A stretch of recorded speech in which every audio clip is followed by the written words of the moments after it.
नमस्ते दोस्तों। ये कहानी है जेठ और उसके भाई की बीवी की। चलिए शुरू करते हैं। मेरा नाम साक्षी सिंह है। मैं अमृतसर की रहने वाली हूँ। मैं अभी 26 साल की हूँ। 5 साल पहले मेरी शादी जालंधर में हो गई थी। मेरे पति का नाम अभिषेक है।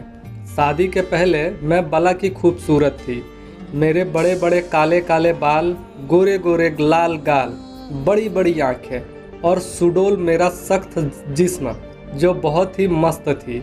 मेरे नींबू तो कमाल के थे, रुई की तरह मुलायम और साथ में टाइट भी। मेरी चमचम तो किसी जलते हुए कोयले से कम नहीं थी। मैंने बहुत बार अपनी चमचम को अपने चाचा के लड़कों से खाना खिलवा चुकी थी। मेरी शादी के बाद मेरे पति ने लगातार मेरी चमचम को खाना खिलाते थे और एक ही साल बाद मेरा एक लड़का भी हो गया। मेरे पति दिन भर घर पर रहते हैं। जब भी मन करता मेरी चमचम को खाना खिलाने लगते। मैंने एक दिन अपने पति से कहा, जानू तुम कुछ काम करो, कब तक हम किसी के सामने अपना हाथ फैलाएंगे। मेरे पति ने मुझसे कहा, हाँ मैं जल्दी ही कुछ काम ढूंढ लूँगा। मेरे जेठ जी की नज़र बहुत बुरी थी। वो औरतों को केवल वो वाला खाना खिलाने का सामान समझते थे। मेरे जेठ की नज़र मेरे ऊपर भी थी, लेकिन मेरे पति हमेशा घर पर ही रहता था, इसलिए उनको मौका नहीं मिलता था मुझ पे डोरे डालने को। उनके पास पैसे की कोई कमी नहीं थी। उनका काम बहुत तेज़ी से चल रहा था और खूब पैसे भी आ रहे थे। कुछ दिन बाद मेरे ससुर की मौत हो गई। मेरा पति बहुत मेहनत करता, तब भी हमारा खर्चा किसी तरह से चलता। कुछ दिन बाद मेरे जेठ ने बंटवारा कर दिया। अब तो हमारा और भी बुरा हाल हो गया। अभिषेक और ज़्यादा पैसे कमाने के लिए अपने दोस्त के साथ दिल्ली चले आए। अब मैं और मेरा बेटा हम दोनों ही घर पे रहते थे। मेरे पति दिल्ली से पैसे भेजते थे और ख़ुद भी कभी कभी चले आते थे। जब वो आते थे तो हम दोनों मिलकर खूब एक दूसरे को वो वाला खाना खिलाते थे।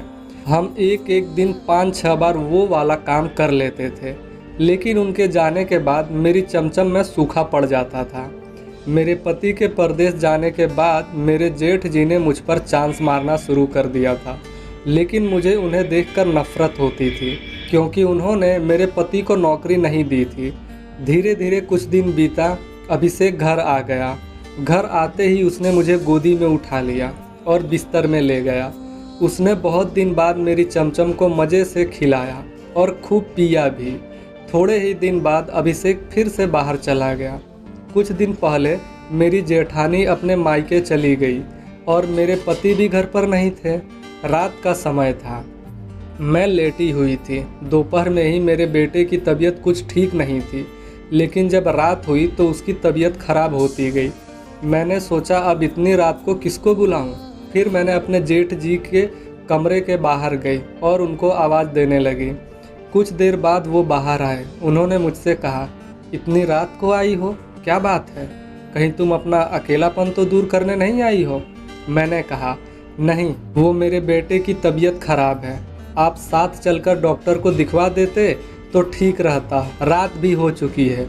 मेरे जेठ ने कहा, तुमने तो मेरी बात नहीं मानी थी, तो मैं तुम्हारी क्यों बात मानूं? मैंने उनसे कहा, भगवान के लिए पहले आप मेरे बेटे को डॉक्टर को दिखा दीजिए, फिर आपको जो करना है कर लेना, लेकिन पहले मेरे बेटे की दवाई करवा दो। जेठ जी ने मेरे बेटे को डॉक्टर को दिखाया और दिखाने के बाद घर ले आए। जब मेरा बेटा ठीक हो गया तो मैंने जेठ जी से कहा, पहले आप मुझसे वादा कीजिए कि ये बात किसी से नहीं कहेंगे, मेरे पति को काम भी देंगे। मेरे जेठ जी ने मुझसे कहा, हाँ। मैंने अपने बेटे को एक कमरे में लेटा के मैं और जेठ जी दोनों दूसरे कमरे में वो सब करने के लिए चले गए। मैंने उस कमरे के दरवाजे को बंद कर दिया और पड़े हुए बिस्तर पर बैठ गई। जेठ जी ने जल्दी से अपने कपड़े को उतार दिया और ढीले वाले निक्कर में मेरे सामने खड़े हो गए। मैंने उस दिन काली रंग की साड़ी पहनी थी। जेठ जी ने कहा, मेरी जान, आज तुम बहुत कमाल की लग रही हो। उन्होंने मेरे हाथ को पकड़ा और अपनी तरफ खींच लिया। मेरे दोनों नींबू उनके सीने में जाके टकरा गए और मुझको उन्होंने अपनी बाहों में भर लिया। बाहों में भरते ही जेठ जी ने मुझे चुम्बन करने लगे। बहुत देर तक हम दोनों एक दूसरे को चुम्बन में खोए रहे। जेठ जी ने मेरी ब्लाउज की एक एक बटन को खोल दिया और मेरे बड़े बड़े रस भरे नींबू को मेरे ब्रा को आज़ाद कर दिया।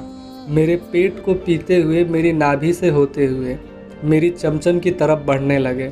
उन्होंने मेरे काले पेटीकोट को, नाड़े को खोला और पेटीकोट को निकाल दिया।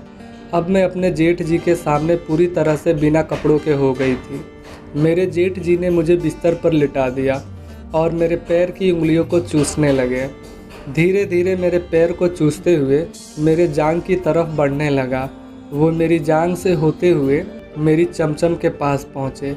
मेरे जेठ जी ने मेरे चमचम को बहुत देर तक पिया और कुछ ही देर बाद जेठ जी ने अपना 7 इंच का वो बाहर निकाला और चमचम की किनारों पर अपना वो से घुमा रहे थे। थोड़ी देर सहलाने के बाद जेठ जी ने मेरी चमचम में अपना वो डालने के लिए हल्का सा धक्का देने लगे।